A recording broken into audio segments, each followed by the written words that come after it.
Hello everyone, my name is Michal and thank you so much for joining me for my talk/video.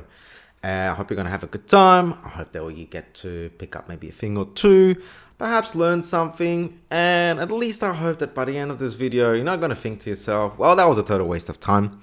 So I hope we're going to have a good time for the next 20 minutes. So today I want to talk to you about perceptions. So just the way people form impressions of your game and your product. Now, when it comes to people, I do, you do, and I'm pretty sure most of us do, form some sort of perceptions about the people that are around us. Now, for example, if we see someone with a mustard stain on their shirt, we think to ourselves, it's probably a bit of a messy person.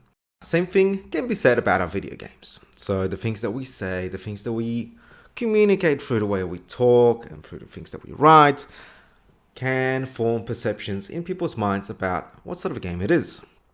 And some of those things can be positive or negative. But anyway, you're probably thinking to yourself, well, this is all great and cool, but who the hell is this guy? And that's a really good question. So, my name is Michal, and I'm an owner of a video games agency called 3233.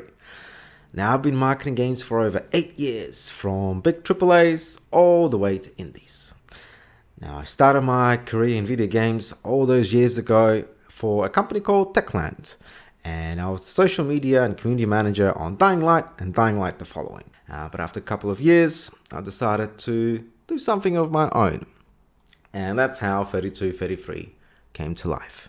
I had the chance to work on games such as The Medium, The Sinking City, Sherlock Holmes Chapter 1, Steel Division 2, and dozens of others.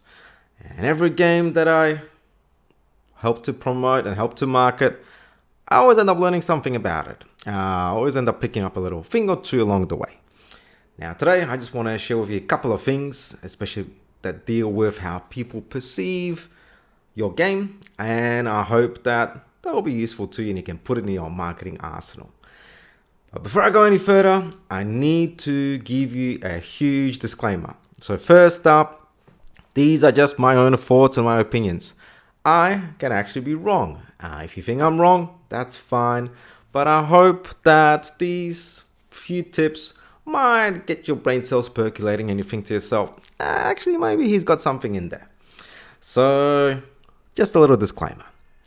Now, since we got that out of the way, let's go into tip number 1. So, tip number 1, do not ever call your game beautiful. This is something that is a big pet peeve of mine.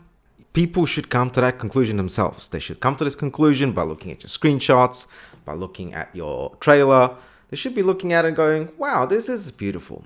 But if you tell them, hey, this game is beautiful, they'll think to themselves, nah, actually, I've seen better.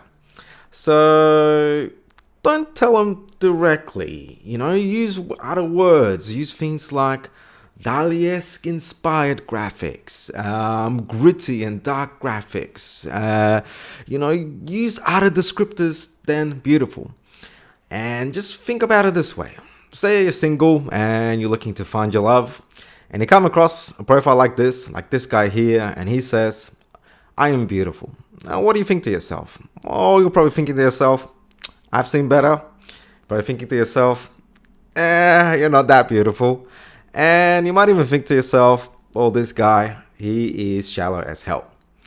Now, if people are thinking the same way about people, then there's a very high chance and there's a very high probability that they probably think about your game too.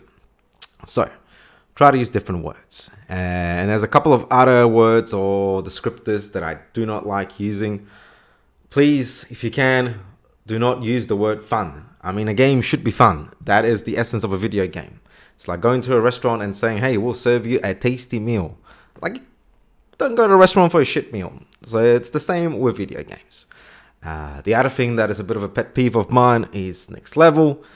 I just kind of think it's a little bit overdone. And phrases like, a game like you've never seen before. 99.9% of the time, they've probably seen a game like this before. So don't oversell it. Use different descriptors.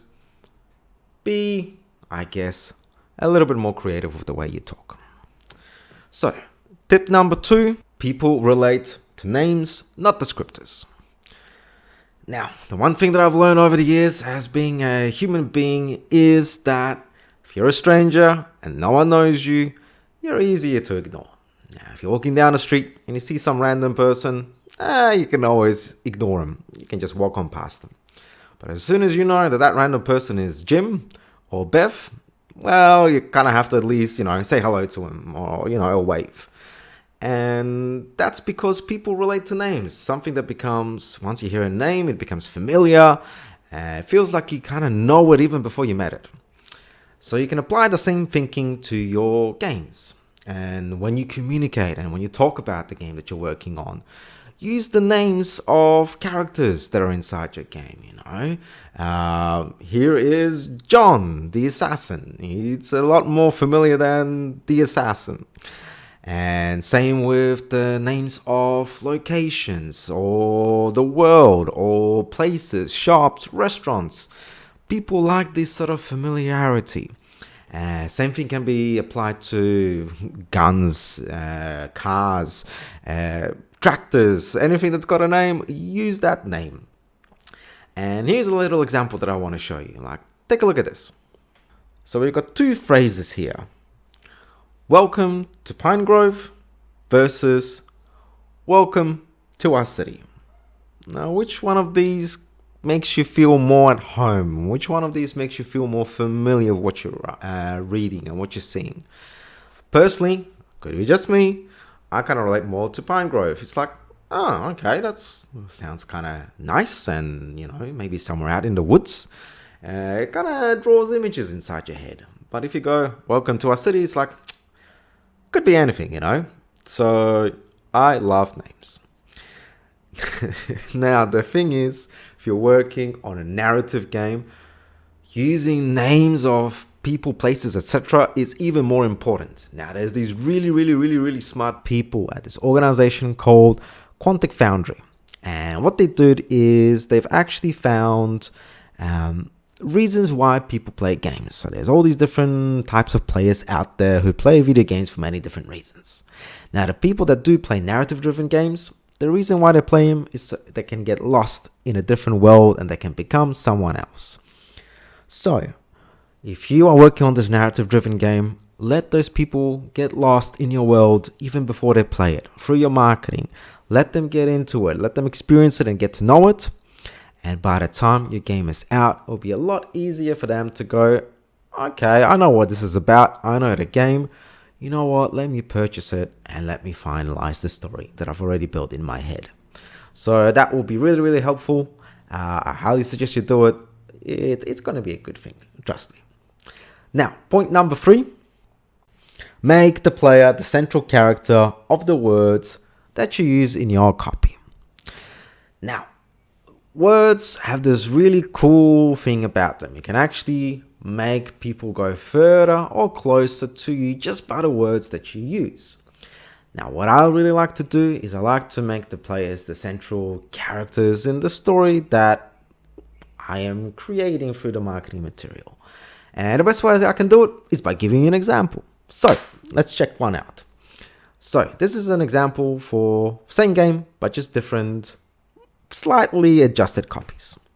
So you got copy number 1, which is, as a player, you will take on the role of a reincarnated ninja assassin who has the power to control the shadows.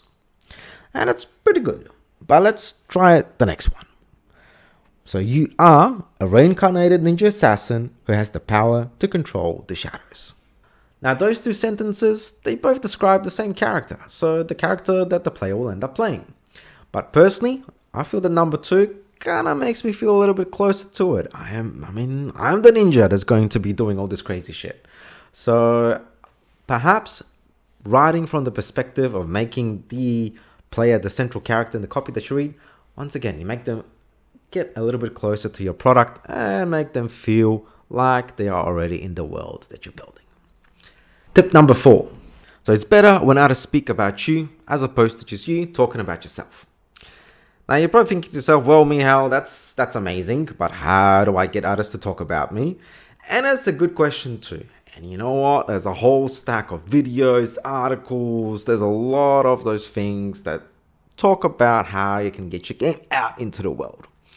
But I'm just wanted to raise that point just so I can say one thing. One of my favorite, communication dudes out there is this guy called Marshall McLuhan. Now, he's this Canadian philosopher who used to study media. It was up in the 50s and 60s, and he did some crazy analysis and thinking. I really, really like him, and if I could be half as wise as this man here, then it will be all right. And he said that the medium is the message. And pretty much what that means is it's not so much what you say, but how the message was delivered that's important. So, if you are thinking of only doing Facebook ads, the message that people will see will not be as worthy as if that same message was being said by someone from the press or perhaps someone as an influencer. So if you can, try to get your message out to as many different mediums as you can. Now, some mediums that are happy to promote your message are your first party, so your PlayStation, Xboxes, storefronts like Epic. Then you got people like Razer, SteelSeries. Reach out to them. I'm sure there will be people that will be willing to talk about your game. And of course, press, YouTubers, influencers.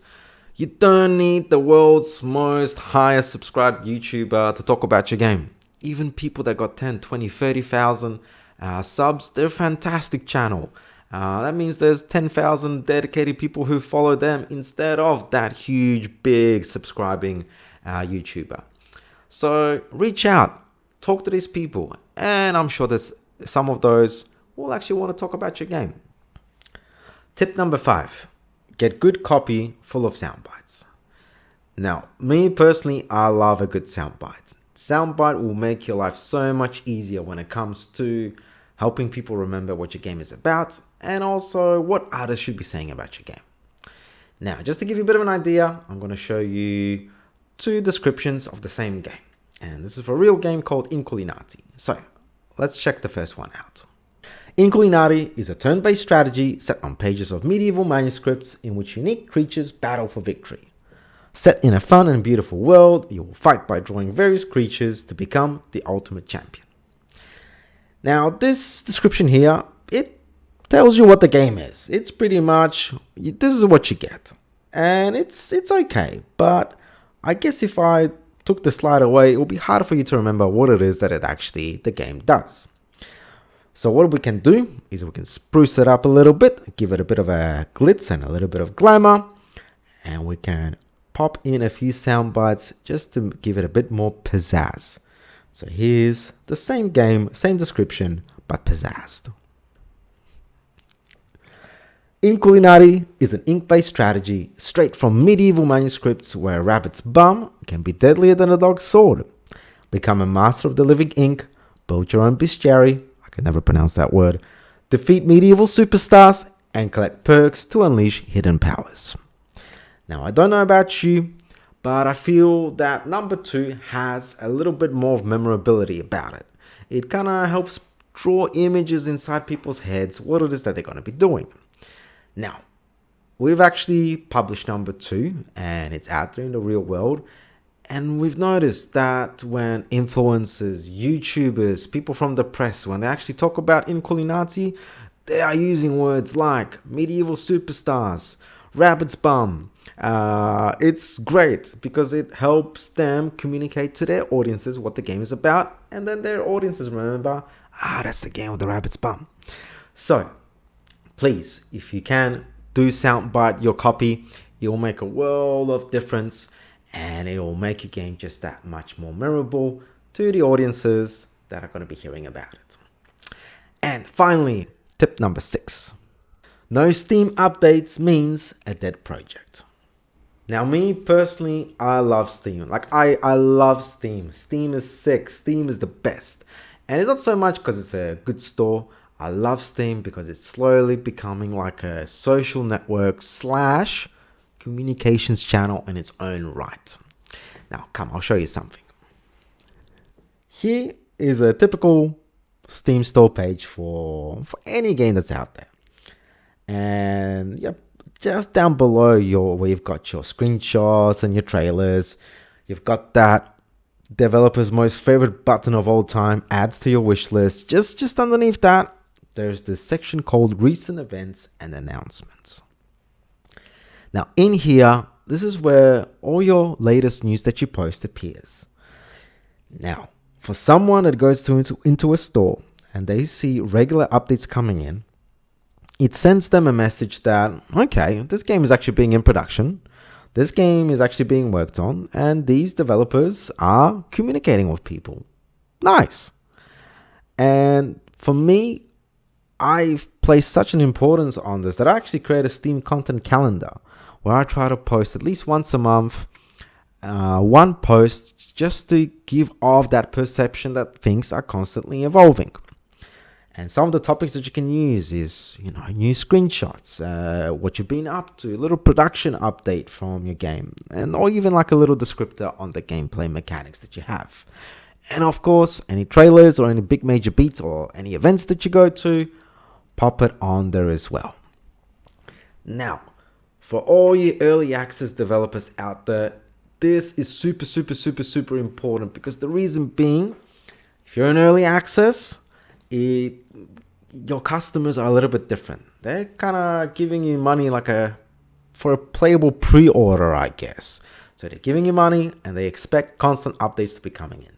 And I know the pain. It's really hard to make constant updates for in-game content. It takes time, it takes money, it takes people.